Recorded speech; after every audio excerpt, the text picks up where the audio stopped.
zuen testigantza oso importantea da, frankismo garaian jasan dituzuenak eta hainbat herritar, andoindar eta euskal herritarrak jasan dituztenak frankismo garaian agerian ustea eta justiziaren bila bada garaia eukitzeko, ezta?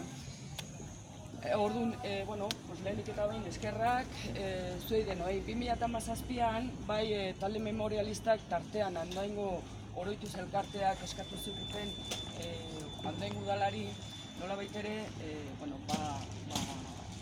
epaiketak edo txosten bat egitea lehenbizi gertatutakoa frankismo garaian Andoainen, eta gero aurrera pausoak ematea, urratsak aurrera egitea, nolabait ere hori salaketan jartzen.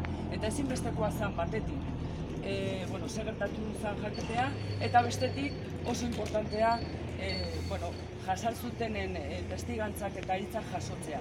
Gu badakigu, jakin badakigu hori oso zaila dela, oso zaila indala zuetako askorentzat, azken batean da,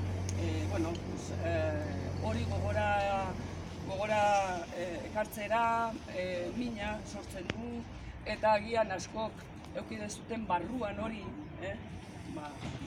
agerian ustea, eta are gehiago zuen izen abizenekin eta paper hauetan jartzea. Beraz, eskerrik asko hori egin zuen esfortzoagatik.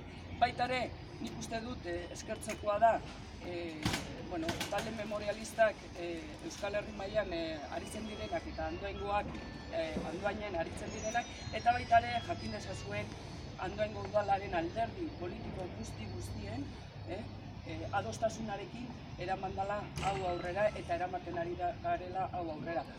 Ez dugu ulertzen